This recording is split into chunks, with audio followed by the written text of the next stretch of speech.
Welcome to the Maumee Valley Whiskey Society. I'm the bourbon steward. My lovely wife Jess is joining me. Hello, everyone. And today is round 3 of the Bottle and Bond March Madness bracket.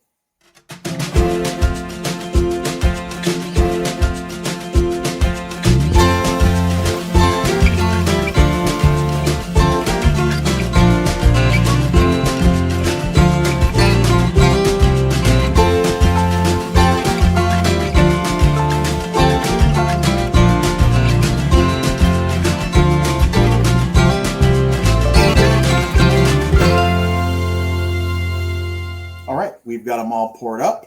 And while we're mixing them up, we'll tell you who today's contestants are. Today's contestants are E.H. Taylor, Bottle and Bond. Tom Foolery, Bottle and Bond. Evan Williams, Bottle and Bond. William Dalton from Spirit of French Lick, Bottle and Bond. Jack Daniels Bonding. And Magnolia, Bottle and Bond. Okay, these are thoroughly mixed up. I have no idea which is what, do you? No way. Okay, so we'll get right into the tasting. Glass 1.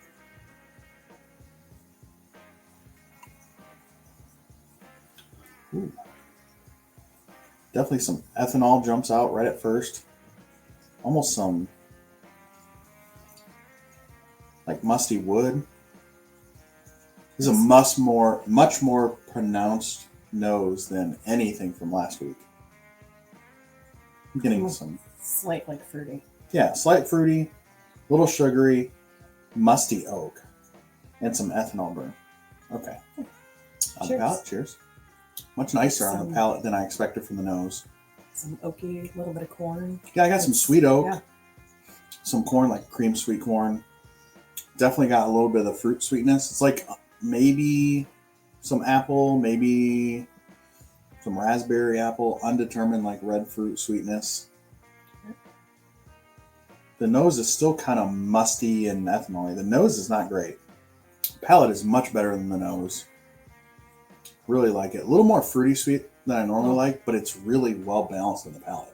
Yeah, it's got like a classic bourbon with a little bit extra spice, like a good tingle. Yeah, I'm not getting too much spice. This is the first pour of the night for you, though, isn't it? Oh, yeah. Okay. Yeah. So, okay. All right. On to glass 2. Oh, now 2 is much better on the nose. It smells like those, like cinnamon almonds. Yeah. That's what I'm smelling. I'm getting cinnamon almonds, little buttery notes. Yeah, like the ones that have the candy stuff on them. Some oak. Oh, yeah, from the fair? Mm-hmm. Completely. I smell like cinnamon hit me first, but yeah, and the nose, it was like it had more body to it on the nose too. Right. Okay, let's get on the palate. Cheers. Cheers. Not like cinnamon almond, not quite an almond. Yeah, cinnamon almond. That's like a nuttiness, but not a peanut. Yeah, I'd say cinnamon, and it carried through on the palate. It carried through on the palate. Palate was kind of flat. I was going to say it was good up front, but then it just kind of mellowed out and fizzled. Kind of flattened out. It's not that great on the finish. Yeah, some sweet oak, cinnamon, almond up front. And then it does start getting a little drying mid-palate back to the finish. But then it just falls off. There's nothing. Yeah, there's nothing there. In the finish. All right, I thought that one was starting off pretty good, but maybe not. All right, let's go on to glass 3.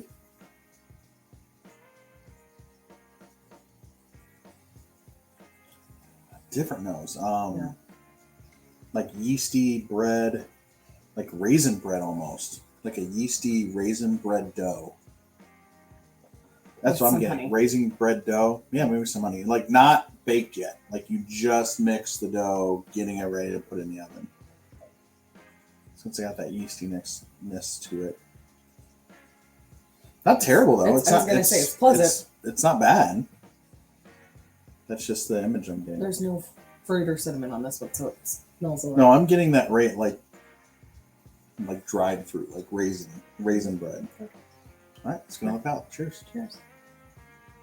Like sweet oaky raisins. So it's like more oily than. It's fairly simple. It is a little more Yeah. oily than the other two. The finish is lasting, but it's not particularly spectacular or anything. I just got like I said, fairly Classic. simple. Carried through with that raisin bread on the palate. A little bit of oakiness on the palate. I really like that. Let's go in for the second sip. Oaky raisin bread. Okay, let's move on to glass 4. Ooh, much oakier on the nose in glass 4. Mm-hmm. Almost a little nutty too. Um, Or maybe it's just the old one. that might be just the Well, I guess it's old, not old, sweeter. These are bottom bonds, but Yeah, I mean, it could be, though. It just means a minimum of 4 years. It could be 10 years, like with Henry McKenna. It could be older. Like the Old Fitz is putting out 17 and 19-year-old bottle bonds. true. Yeah, just But it's like a indistinct sweet, good oak. sweetness. It's not Yep, like a indistinct musty sweetness. furniture store oak. It's a sweet. Oakiness. Pretty good, not bad. Cheers. That's the sweet, oaky, caramel, vanilla, classic bourbon. Right down the plate. Classic bourbon, corn, sweet oaky. The sweet like green comes through too. I want more on the nose. The nose isn't near as good as the palate. So I think I'm gonna have to disagree. I like the nose on this one. So I think, what was it, number 2? The nose was better than the palate on number 2. Yeah. The palate to me is better Than the nose on this one. than the nose on 4. Yeah. All right, let's move on to number 5. Ooh. There's some sweet, fruity, oaky goodness. I'm just getting like vanilla and honey. Oh, I'm not getting honey. I could see maybe a little vanilla. I'm getting some fruit sweetness and some oakiness. Nose is pretty good on this one too. Cheers. Cheers. Yeah, definitely getting some brown sugar, banana, cinnamon, some sweet oakiness. I think it goes dry mid palate a little bit though. I mean, maybe Yeah. slightly. I didn't think it was too bad. Not as much as some of the other ones. Okay, let's go on to glass 6. Ooh. Glass 6 is a banana bomb. That's like sweet, ripened banana covered in sugar. Flambéed banana I was nut gonna say, bread. so it's with drizzled in caramel, Caramel. Oh, yeah. All of that. like toasted a little bit. Cheers. I think that one might be the most consistent across the board. I think as far as with the nose, Yeah. kind of Carried said it was through going to on the give you, carried through on the palate. It's sweet. It's well rounded. It's not spiking out in any crazy way, but it's giving you that banana, oak, caramel, nut bread kind of deal. Things we don't mind on a bourbon. Yeah, nose is the same. Second sip. Yeah, staying consistent. All right, I think I know my bottom 2. I'm going to have to side by side some of these. So we're going to figure out our ranking after tasting through these, and we'll be back with what we thought. Okay, we're back. We have our ranking. We do agree on first place. I don't think, we're not lined up for everything else, but we do agree on first place, which is good. Okay, in last place, so I've got glass number 1 in last place. So do I. You do too. Okay, Yep. So glass number 1 is bottle 6. Bottle 6. Okay, maybe that's not too surprising. Bottle 6 is Magnolia Bottle and Bond. So this is from Noble Cut Distillery in Columbus, Ohio. However, they do source from MGP. So this is a 95% rye whiskey, bottle and bond. So again, I didn't pick this up as a rye. No, it did drink like a bourbon. This is their batch one, 95% rye from MGP, bottle and bond, Magnolia from Noble Cut in Columbus, Ohio. So that is last place. All right. In fifth place, I've got glass 5. What did you have in fifth place? Glass 6? 6. Okay. So what is your glass 5? Fourth place? Yeah. Okay. So my fifth place, your fourth place is bottle 3. Bottle 3. Oh, that is disappointing.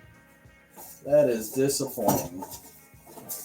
My fifth place is good old standby Evan Williams Bottle and Bond. Fifth place. Oh, such a good bottle. It's come in fifth place. All right. So my fourth place is glass 2, which is your third place. Glass 2, yes. Yeah. Would be Okay. third. So glass 2 is bottle 2. Bottle 2. I can't believe this beat Evan Williams.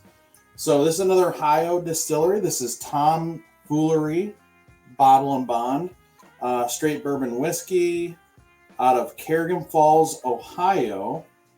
And this is a pot distilled, and this is their own distillate. So this is pot distilled and aged and bottled right here in Ohio.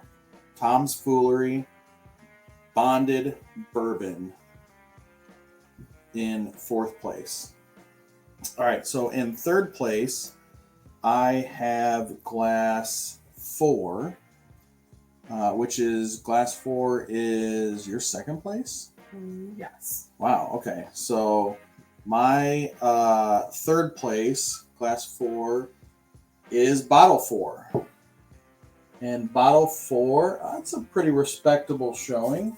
Bottle 4 is the William Dalton Wheated Bourbon Bottle and Bond out of Spirits of French Lick.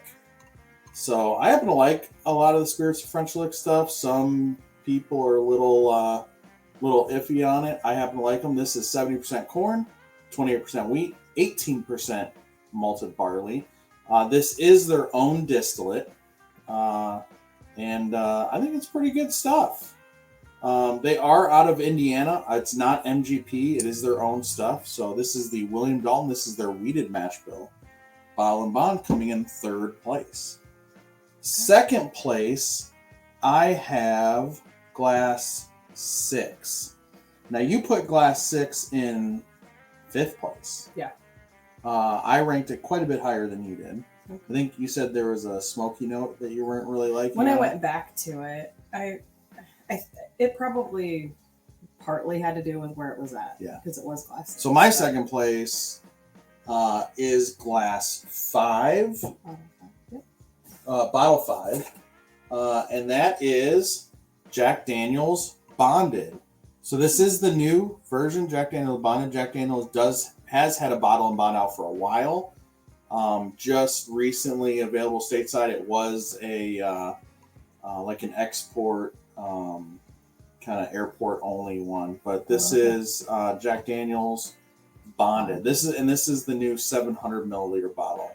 I think a lot of distilleries are going to be going to that. So Jack Daniel's Bonded, second place. That is a respectable showing, and that means, to my surprise, a little bit, not surprise of maybe our viewers. In first place, let's just make sure. Yep. Glass number 3, which is bottle 1. E.H. Taylor, small batch, bottle and bond. Of course, the namesake of the man himself, Colonel E.H. Taylor, Edmund Taylor, who helped really spearhead the movement for Congress to do something about whiskey and really push for the Bottle and Bond Act. So fitting that his namesake won round 3. E.H. Taylor moves on just slightly edging out Jack Daniel's Bonded. So hope you enjoyed round 3's flight. Next week, we'll have round 4. So until then, cheers. Cheers.